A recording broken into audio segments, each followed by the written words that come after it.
বাংলার মানুষ শোনো একবার, আকাশে বাতাসে গুঞ্জন ওঠে যে ডাক এবার। ফাঁসির মঞ্চে দাঁড়াবে হাসিনা একদিন, দেশ যে কাঁদে রক্তে তারই হবে প্রায়শ্চিত্ত তখন।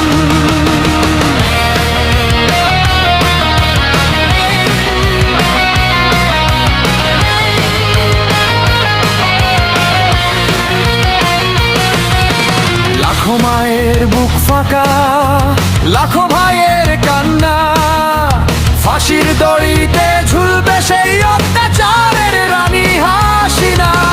25শে মার্চ